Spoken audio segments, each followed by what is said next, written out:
I did it when I started and I had to do it again. Yeah, everybody got it got clear for everybody.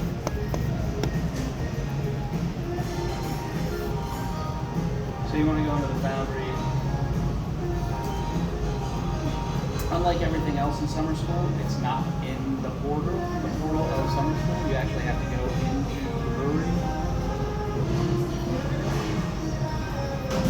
go into training, beer training, and then your beer 101, and you have to take the tests. Right? You have to sign up for it. You have to say you're ready for it, and then take it. And then, or once you do take it, let me know, and then I can go in and say.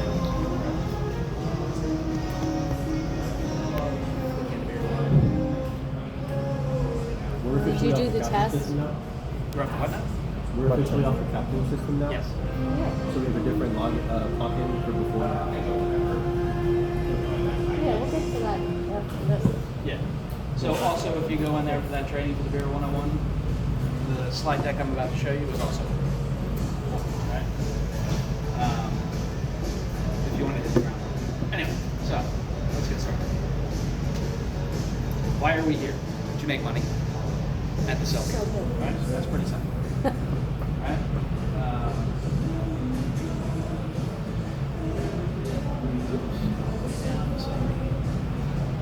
So a lot of you may not know this, but Iron Hill has been making beer for a very long time, and in that time period, we like to have our beers judged against other brewers across the country and across the world. So we are the most winningest brewery in these competitions this side of the Mississippi. Why that is important is next year, beginning of the summer, we're going to have the craft beer conference going to be across the street, and in that craft beer conference is the World Beer Cup. So that means people from around the world send their beers to get judged. So it's going to be really, really busy if you guys are all still here. It's going to be crazy busy, and there's going to be a lot of people here that know about beer. They're going to come in and ask you questions. I have won a medal in the World Beer Cup. I think we've won one every year except for 1 year during the pandemic. So I think we've won like 27 out of 20 years, which is very impressive. The difference between that is GABF, the Great American Beer Festival, is just all breweries from this country. The World Beer Cup is everywhere. So it's really interesting to see somebody from Japan win a West Coast IPA competition, right? It's crazy cool. They have to ship it from Japan. You know, it's like, and these are all craft beers. Nobody pasteurizes their beers. Wow. It's really interesting. All right. So, You like Itachino? what's that? You like Itachino? No. No? No. I don't like the red ales. Sorry. That's okay. No. I've kind of phased out of beer drinking. Like I'm bourbon at this point. I've been brewing beer for like 28 years. So I don't need anything that's going to have that many calories. It's going to take me about 12. Yeah. So I'm already having beer guy, so I don't need it. So if you do not know this, beer is pretty simple. It has basically stayed the same. I mean, the science has gotten way better, but there have been 4 ingredients for beer. The main ones are water, some sort of malted grain. We can use, most of what we do is barley, but here are some flaked oats, right? Kind of looks like cereal, right? And depending on how long they kiln the malt is going to depend on the color, right? So what you need to know about malt is malt gives the beer sweetness and color, right? We derive all our sugar from malt. I'll go over this as we go through. The next main ingredient we have is hops, right? There are many varieties of hops, but there's really only 2 different types. There's bittering hops and flavor aroma hops, okay? So think about your beers that you have, say like an IPA obviously is going to have a lot more hops as it derives. You get bitterness from it, and New England IPA is going to have a lot more hops towards the end of the boil because you get a lot of aromatics from it, right? So this is one of the hops. It's called Citra. This is in our Philly Fresh. It smells like citrus. Don't eat it. don't eat that. It looks like rabbit pellets, right? But don't eat it. Is it toxic? It's what's that? Is it toxic? If we were to eat No, it? just your mouth will go like it. It's just super bitter. It's a bitter green, right? And concentrated. Hops are actually related to cannabis. They grow the same way. They are a perennial vine growing plant. So you can see all along the walls. They have pictures of it right on the hats. That's good. It looks like a bud. It just doesn't have THC. And the last ingredient that we do is yeast. Yeast is a living organism. It is a single-celled fungus. What that does is we create all the sugar when we mix malt and water together, and then later on in the process, we add yeast to it, and that yeast goes around and eats up all those sugars, metabolizes all the sugars. The byproduct of that is alcohol and CO2. So if you ever see a bucket next to one of my fermenters in there bubbling away, that's the CO2 being created, and it has to go somewhere. Otherwise, it will blow up the tank. So basically, what everybody's drinking is yeast beer. Right? Alcohol and CO2 is yeast beer. Right?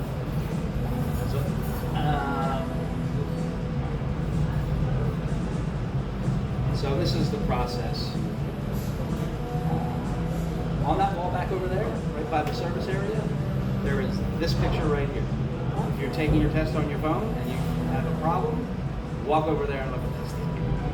If a guest asks you something about the process, either come get me if I'm on site, or go look at that thing, or direct them next time they're on the wall. Right? So, there are a few major processes, major steps in the process. So, the first thing is we're going to mill our grain. So the reason we do that is because in the very center of all this is this white stuff. It's going to be called the seed, but it's starch. Okay. So the malting process, what they do is they take the seed of barley or rye or wheat or whatever, and they start to germinate it. They start to grow. Every single seed has its own food source before it can get the sunlight.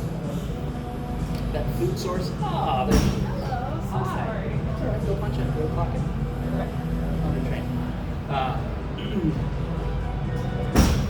So they start to germinate it, and all of these little seeds create. Once they start to grow into a plant, they create starch. They turn starch, and they turn that starch into food later on in the process. What they do for us is, as soon as they see that this is finished, they have all the starch it's going to create. They arrest that growth by kilning it. Depending on how long they kiln it, depends on what kind of different color you're going to get to, right? Obviously, this is pale chocolate malt. About 5% of our malt bill for porter is made up of that. It doesn't take a whole lot to make beer dark, right? So that's what we need to know is you get sweetness and color for the beer is coming from the malt, okay?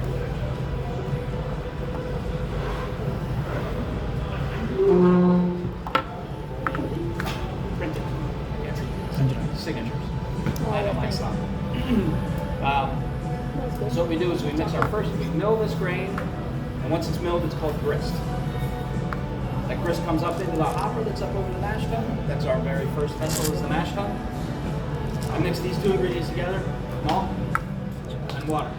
And at certain temperatures, there are enzymes that occur in this malt naturally that go to work and convert all that starch into sugar. And that's where we get the sweetness. And that steeps in there like a tea for about a half hour, 45 minutes. And then what we want to do is separate that grain from the liquid that I created. That liquid is called wort, W-O-R-T. It is a German word for sweet water. All I'm doing is basically creating a simple syrup, right? It's just a sugar water. And it's going to have color and body from the sugar. I'm going to separate that wort from the grain, and I'm going to lauter it. It's a process called lautering. It basically, that liquid runs through some screens and leaves the grain behind. And then what we do is, for most places, we take that grain and we give it to farmers so they can feed it to cattle and stuff. In the city, we can't do it. Nobody will come into the city. We're not allowed to do it, or No, we can. Just nobody's driving it. You know how hard it is to park? Yeah, And imagine a truck trying to pick up grain. Doesn't happen. So we lauter that, separate the wort from the grain, and we bring the wort over to our next vessel, which is the kettle. And in the kettle, we boil it. Think of it just a big giant pot. The reason we boil it, two reasons. One, it sterilizes it. And two, we're going to add our next ingredient, which is hops. When you boil a hop, you extract these alpha acids from it, which creates bitterness. So the longer you boil a hop, the more bitterness you're going to extract. Okay? That breaks down later in the process. We call those things IBUs, or International Bittering Units. If you see a beer with a 90 IBU on it, it's going to be pretty bitter. Right? The higher the number, usually the more bitter the beer is. So, say for example, the Philly Favorite has an IBU of about 5. So there's no bitterness in that beer. Right? It's just all aroma. The Philly Fresh is probably about 4. And then we get to the double IPAs, they can be up to 90. After that, you really don't discern. That's about 90. Anyway, so obviously with West Coast IPAs, we boil the hops. The hops go in the boil earlier on, and we boil them longer, and we get more bitterness. With some of the other beers, like Pilsners and New England's, there's hardly any bittering hops in it at all. We just put them at the tail end, so you just get a little bit of flavor. Unless you see a little asterisk next to the beer descriptions, like say for example, on the Brambleberry, it says raspberry, it's got an asterisk next to it, it's actually raspberry waffle. But for another beer, if it says pineapple or something like that, that flavor is coming from the hop. We used to use a hop, we brewed a beer called Rising Sun, which had a hop that came from Japan that had hints of like coconut and pineapple. And to me, all of this flavor came from a hop, and it tasted like something to me because I'm used to banana boat or whatever. It smelled, the aroma was just like that, like in standard. Very distinctive hops. Some people are really susceptible to flavors and aromas. It's just how your palate works. After we boil that for about 90 minutes, what we do is we want to cool that liquid down. So we run that hot boiling liquid through what's called a heat exchange system. We run a hot liquid across one plate, a stainless steel plate, and a cold liquid across the other side of that. And the laws of thermodynamics transfer. So you'll get hot liquid coming out that we collect and use for another brew, in this case water. And the wort goes through and it gets cold. And it goes into the fermenter. The reason that we are going cold into the fermenter is because we're going to add our last ingredient, which is yeast. And we know why we pull it before we put yeast in. Think about it. Yeast is a living organism.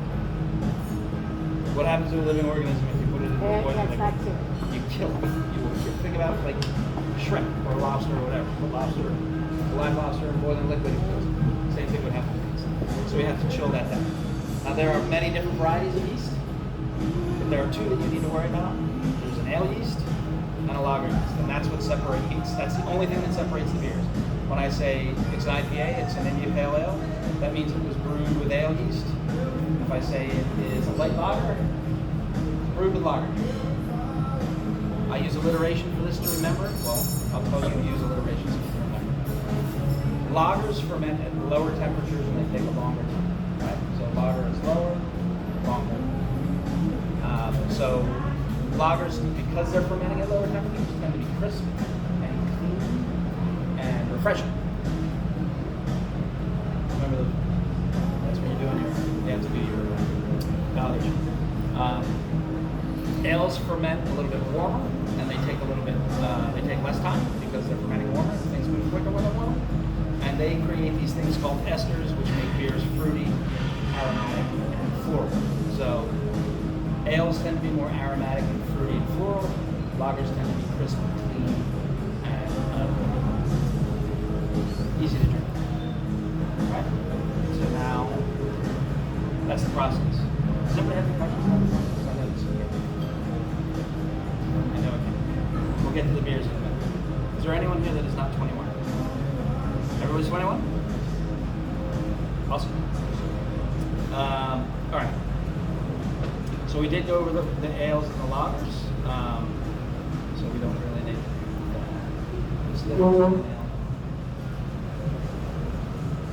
just say it. A lager is lower temperature It's fermented at lower temperature. and for longer. Correct. They tend to be crisp and clean and refreshing, and ales tend to be fruity and aromatic. There we go. That's what you need to do. I love teaching this. All right. So the perfect beer list. We do this to help you sell to your guests. So we have drilled down on these styles that we have over here that pretty much cover the gamut for guests when they come in. They're like, I only drink light beer. You have a light lager. And then what you can do with that is you can sell them on another beer that we have that you compare with.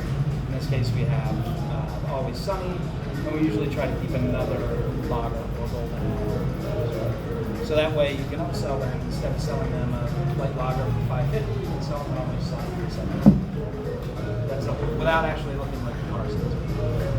If you go into any Iron Hill, whether it's here or down in South Carolina, Georgia, they will have these same beers on tap. The signature beers are everywhere, right? And for the most part, they will pretty much taste like they have to. Right? That's the cool thing about our company is that we've kind of drilled down. I mean, there'll be some differences, but the average guest won't be able to. I know a lot of people shit on AB, like Anheuser-Busch. I'm not a huge fan of the product, but I was in Beijing and I had a Budweiser, and it tasted just like the Budweiser I would have on my work, and it was brewed right outside the city of Beijing. So I don't know if you know how hard that is. It's like different water source, different everything, and they managed to make it taste exactly the same. We're on a much smaller scale, and we still managed to get close, pretty close. We just did a panel for GABF last week, and all the beers on the table pretty much taste the same, which is remarkable. This is the first time I've ever seen it. Okay. So like I said, we've gone over this. You know, everybody's been here long enough that you should know what your signature beers are. And if you don't, I highly recommend you take one of these sheets of paper that you're going to have to validate. All of the information I'm going to ask you about these beers is on here. The easy cheat sheet. That's the one that's been hanging up in the... Hi! Hi, did I miss it? Like a third of it. Make sure you punch it. And train.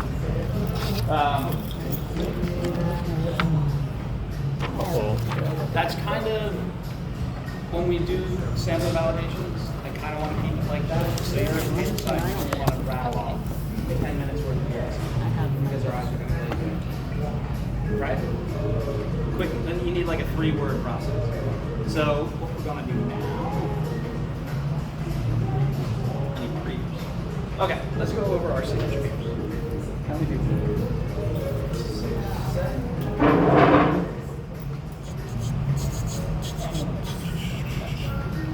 Okay, so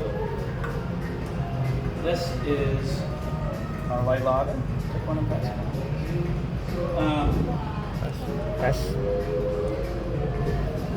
Somebody comes in and they go, I'm a Miller Lite person. You know, that's the easy sell. And they're like, I'm not a real big. You'll get a lot of that. You'll get groups coming in. And people are like, I'm not a big beer person. Or I only drink light beer. This is an easy sell. This is our lowest calorie beer. You can do -1. I'm gonna drink Okay. Everybody have Is that me? Don't drink. It's the only part of this class. It's fun. Look, Richie's closed last weekend. I went on a bender and I got sick. So I'm not drinking this week. Okay. That's fair. So, somebody comes in and they're like, I only drink light beer. I'm a Miller Lite person. It's easy to steer this to them. All right. It's crisp, clean. It is our lowest calorie beer. And it is a lager. So it is. Crisp and clean. There we go. Right? There we go. So, really easy to drink. It tastes like beer. It's the one thing we have on that really just, you drink it, you're like, all right, that's just.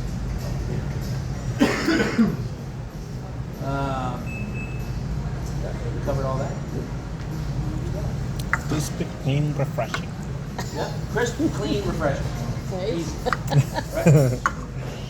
Vienna Red Lager. This one's going to have a little bit more body. With lager. It's going to have a tiny little bit more malty sweetness, but not a ton. This is the beer that when somebody comes in and they're like, especially in this area, I'm an England guy. I only drink England. Well, this is what I have. I actually prefer this. It's a European lager. I prefer this to England because I think England is sour. So you'll get hints of breadiness, a little caramel, and a tiny bit of malty sweetness in the back end. Does everybody know when I say malty that I'm associating that with being sweet, right? And when you say bitter, you associate that with, or when you say hoppy, you associate it with bitter.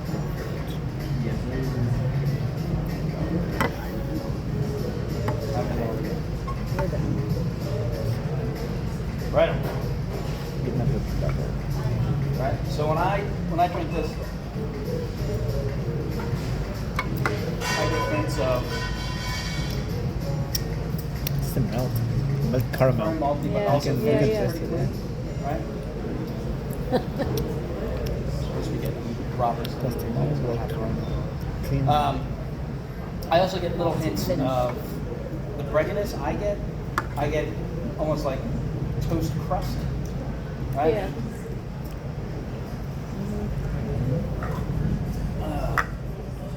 So when describing this here, yes, malty, toasted breadiness, a little malty sweetness, but it's clean on back, right? Pig Iron Porter. This is our first ale.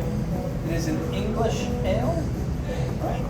This actually is the only beer that was on the original brewed beer list when the very first Iron Hill opened up in Newark.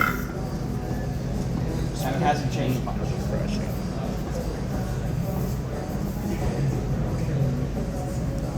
Obviously, Just tip.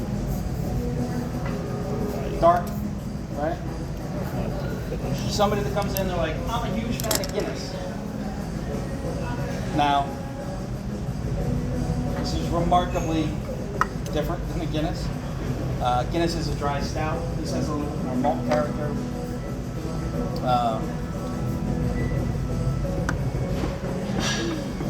Right when you put it up to your nose, there's a little bit of sweet, some chocolate, I don't really like this one either. coffee, obviously. It's actually good, chocolate. Try it. Right? So when you describe this to your guest, chocolate, roasted, no, not I'm sorry. you don't have to. I'm sorry. I don't like every beer I have. Uncultured, dude. No. Hey, some people dig on Belgian beer, some people dig on English ale. It is what it is. It's the best one by a long shot. And okay, so this is an interesting. So because it has dark malts in it. That's where you're getting that bitterness. It's not so much a hop bitterness; it's a black malt bitterness, right? It's a little bit different. But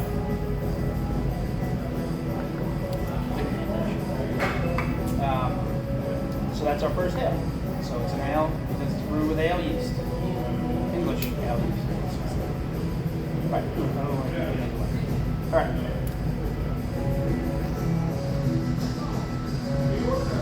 Continuing with the ales. All right. So we have 2 signature IPAs on our list. Can anybody tell me the difference between them?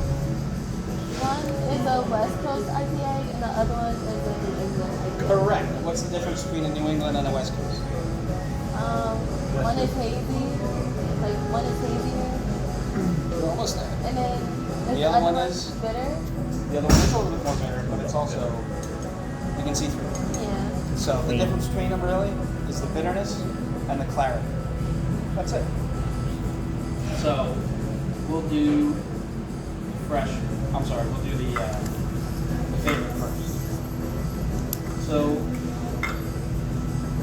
this is listed as our most hop forward beer. I'm old school, so New England's to me are more hop aroma forward, whereas I always take West Coast as being hop forward because you get a bitterness and aroma, but I'm going to teach to the test. So this is our most hop forward. And we did get that 100% right. New England's tend to be more aromatic and less bitter, right? So somebody comes in, they're like, I do not like IPAs. They're too bitter for me. Try to taste of this. I mean, like this, it kind of tastes like juice, right? You get a lot of citrus, you get tropical notes, citrus I like notes, this one. Yeah. I think this is my favorite. and a little bit of pine. The strongest. Oh, I'm sorry. I don't know, but I like it. This is my favorite one. This is your favorite one? Like IPA, yeah. This is your favorite? Okay. Have you tried? So, also, I'm a big fan of the sidecar. So if somebody orders this, bring in a taster of Blue Skies. Yeah. Right? Just automatically do it. And then it comes and you can take them both to your table and you got your taster out of the way. And you know they like New England's and that's a different one. You're like, hey, next time you come back, if you're here for lunch and you don't want to drink a 6.5%, 7% alcohol beer, you can drink this. It's got pretty much the same flavor profile, but it doesn't have as much alcohol. So you're not going to get kicked in the dirt. Easy IPAs, juicy, dank. These are all descriptors for these. But this tastes more like juice than an IPA, right? It's a really approachable beer for somebody that's not into IPAs. All right. Philly Fresh is a West Coast, and as previously described, this tends to be a little more bitter, right? It's not hyper bitter, it's not unapproachable, but it definitely has a hop bite to it, right? Same thing, citrus, pine. This citrus is more grapefruit rather than orange.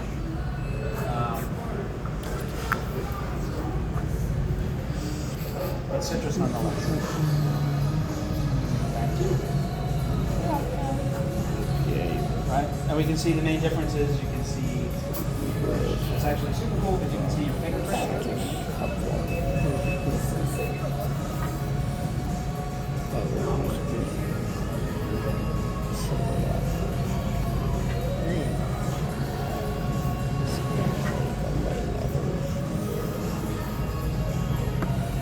Is that it? Somebody got one? Okay. No? You got work? Yeah, I got course tonight.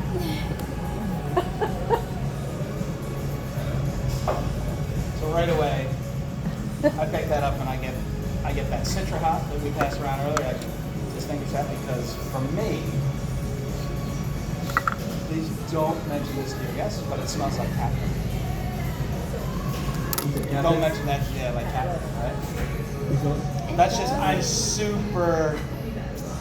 super susceptible to that hop. Like it stands out to me. I'm not a fan of that, but Philly Fresh. you get a lot of citrus, and then it's much, much bitter on the back end. See, that's the face. That's the face.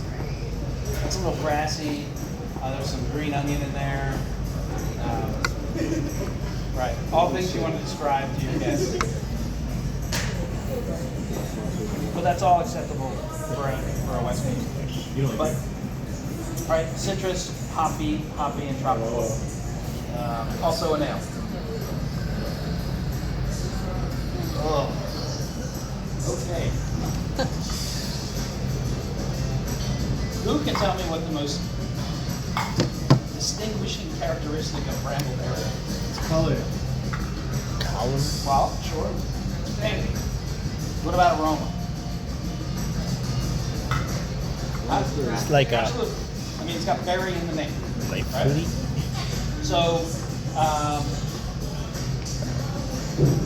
the color is derived from wheat wheat extract.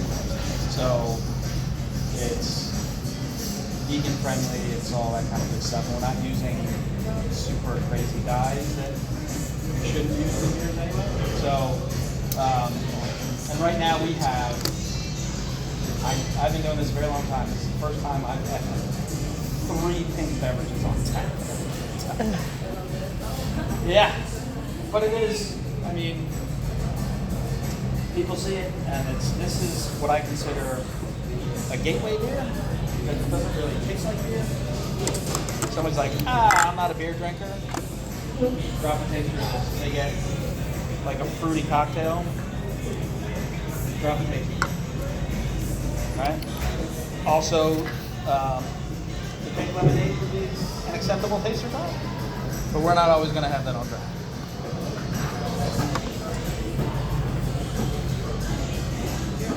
So this beer, obviously raspberry. It's a little spicy because we use coriander in it. Somebody get one? Done? Okay. Sorry. It's classic Belgian. It's coriander. Coriander, well, we actually put coriander in. So I do grind coriander, and there's orange, lemon, and grains of paradise in this as well. So you get a little bit of spicy, you get tang from the wheat, and then obviously the raspberry. Citrus. Right? So raspberry, citrusy from the orange, and spicy. Yeah.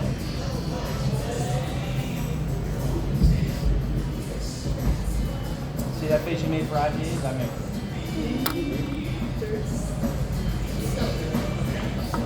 it is. For certain people, it is refreshing. But it kind of hangs on a little bit, I think. So, like I said earlier, if you go to any Iron Hill, you're going to get those 6 beers. And then we're always going to have well, I can't say always, but right now, everybody has a hometown tap, right? So, if you go to Exton, their hometown tap, because it's Euclid or whatever the hell the name is out there, but it's Euclid Do It is the name of their beer, right? Ours is Always Sunny in Philadelphia. Somebody's like making puns, but this is an Italian Pilsner. So that means it was dry hopped. So it's kind of like a crossover between, it is a lager, it is a Pilsner, so it's a lager, but it was dry hopped like an IPA. So you'll get aromatics. We use a hop in this called Huel Melon. So to me, it kind of smells like honeydew. It tastes a little like honeydew. So you'll get the hoppiness and aroma, kind of like a mild IPA, but you get a crisp, clean finish, like a Pilsner.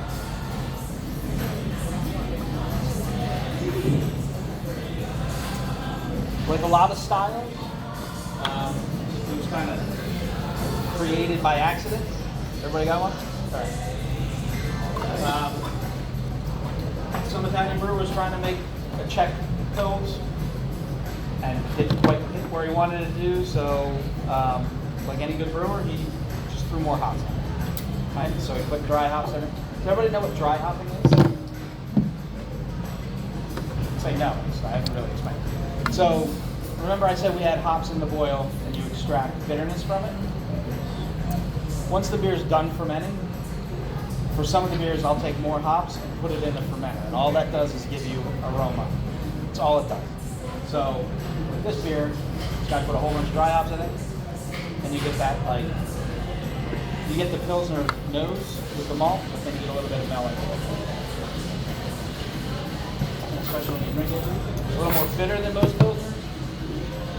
Sorry, it's a little more bitter than most Pilsners, and a little more aromatic. So those are all our beers. All right.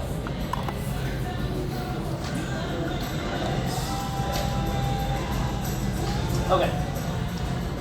For our non-alcohol people, we make our own root beer. It is uncaffeinated. There's no caffeine in it. There is a whole lot of sugar in it. I just made a batch of the syrup yesterday, 2 days ago maybe. I legitimately in a 10-gallon, it looks like an old milk keg, right? And 10 gallons, I put 50 pounds of sugar.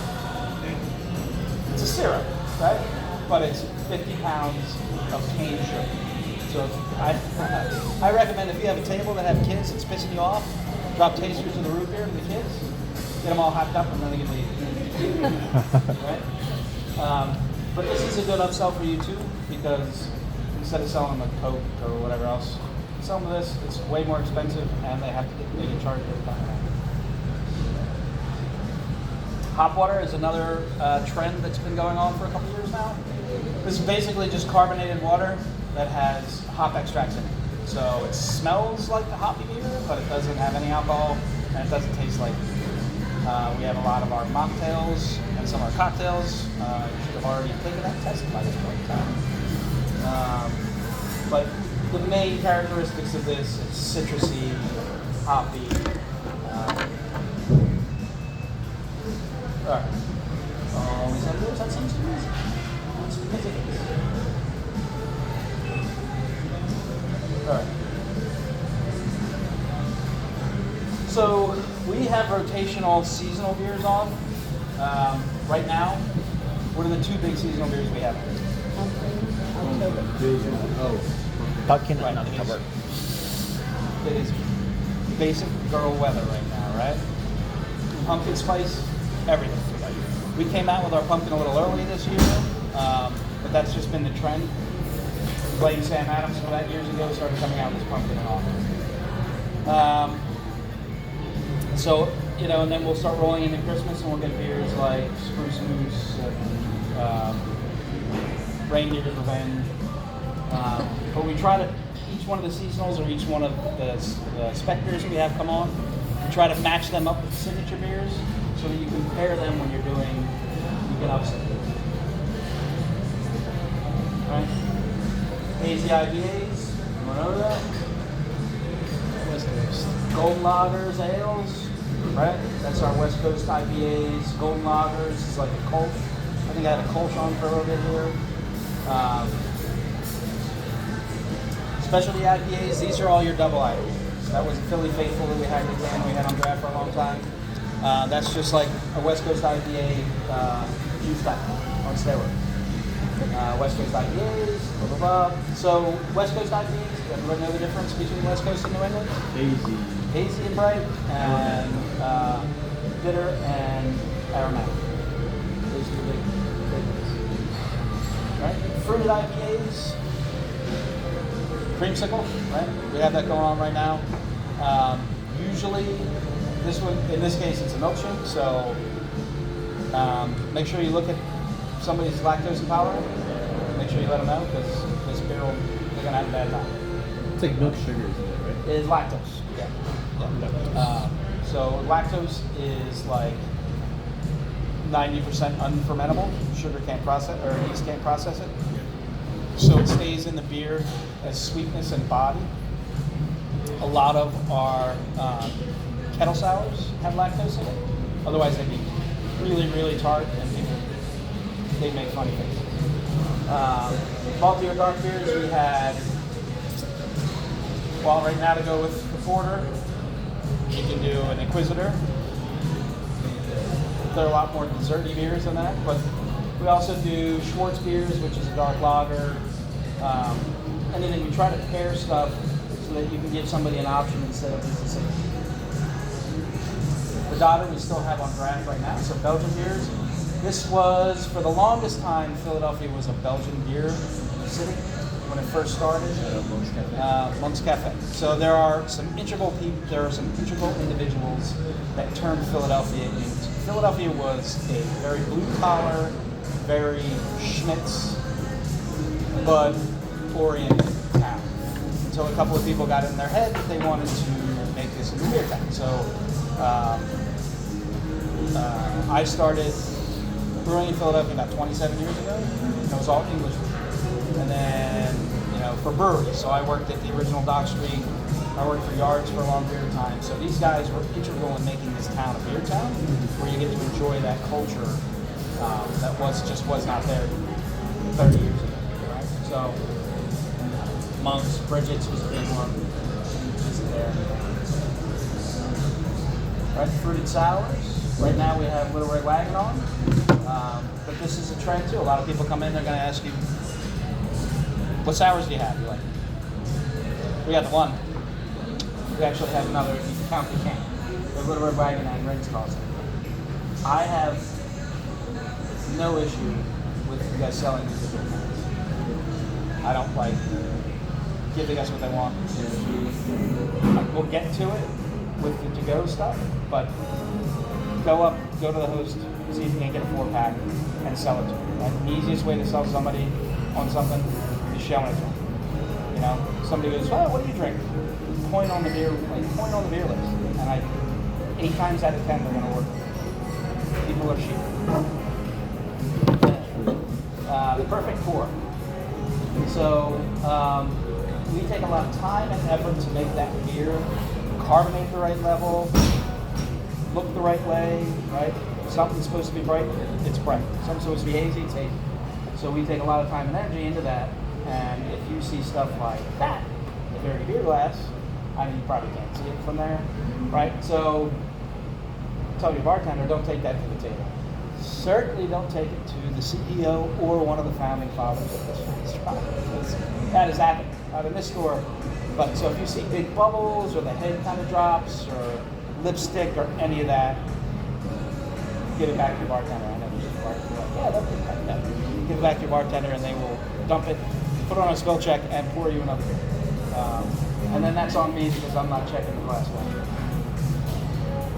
But that's really important because you drink with your eyes. Like when a plate comes out, it gets in front of you, you see a steak, you're like, the first thing you do is look at it, then you smell it, then you eat it. Same thing with beer. Most people, the first thing they do is look at it, and they kind of smell it as it comes up to their face, and then they drink it. Okay. How do I sell it? So the biggest beer tool you have is the beer list, right? So obviously, if it is not up to date, bring that to either my attention or one of your MODs, and we will make sure that it's changed. I know right now it needs to be. But we also have, I'm on site 5 days a week. I'm here 47 hours a week, right? Technically, I am a tool. So come and if a guest wants to come in and take a look at the brewery, easiest thing you can do is somebody wants to come in and look at the brewery and you see that the beer's low, and you're like, all right, well, I'll go get the brewer, why not get you another beer? And then you can take the beer and I'll give them a little tour, right? I'm here to help you sell beer, right? The sidecar, that's another. So, what you want to be walking around constantly, right? Like the best analogy is a shark, right? They never stop moving. Just keep walking around. If you get a pre-bus, if you see somebody with a third of a beer left, ask them. Don't ask them if they want another one. Ask them what they want. Right? Drop a taster. Hey, you're giving them something free, and it puts in their head that the next thing they're going to get. Right? They already have it in their head. Samplers. The greatest thing about this is you're selling somebody a $10 pint of beer. Right? It's the same amount of weight, it's the same amount of volume as a pint, but it's $10, so it upcharges everything on your bill. And it gives that person a variety, and then they might get a beer out of that variety. Right? Upselling, we just remember that. beer to go we have 4 different ways in this store that people can take beer to go with, right? If you see somebody come in here in a Phillies jersey, you can almost guarantee that they're going to a Phillies game, right? We all know what the schedule is. There's an Eagles game. We are one of the very few places in like a 5-block radius that you can buy beer to go. It's like, go up, grab a 4-pack, bring it to them, and be like, hey, we have beer to go. I know you're going to tailgate. It's cheaper than buying beer at the fucking stadium. I'll tell you that right now. So the 4 ways, we have cans, we have crowlers, which is 32-ounce crowler, we have 64-ounce growlers, and we have bottles. We have specialty 750 milliliter bottles. I've been here since January, and I've seen 3 sold. It's not a big, yeah, it's not, they're not, I sold one. they're not, yeah, it's rare. It's How do you say it? I don't even know how to say that. Which one? The Sultanita? Is that what it's called? Sultanita, yeah, we just got to cease and desist on it. Yeah. So families like, yeah, you can't use that name. Alright. Oh wow, really? Alright. You need to know this for the test, but we're probably phasing this out. It's the beer club. They're all over the place. It's an easy way for somebody to buy into this club, and what they do is every quarter. This is a thing for beer dorks. Like, we have this beer called the Flama right now. It is a Belgian beer aged in a tequila barrel that then we carbonate it and put in a can, and that goes into their club. You can't get that on draft. You can't get it. You just can't get it. These are beers that are very specific for these people that are going to buy this club. When they first buy into it, they get a couple of pint glasses, they get the list of beers they're going to get, all that kind of fun stuff. I don't think I've ever seen one sold. We had 7 members when I started, and we are down to 2. People just didn't re-up because they're like, Yeah. this was from a previous administration, but it's probably going to be a and that's it. I highly recommend you take the test because I'm going to be here, and I have no problem answering questions. I'm not going to take the test for you, but I want everybody to pass. And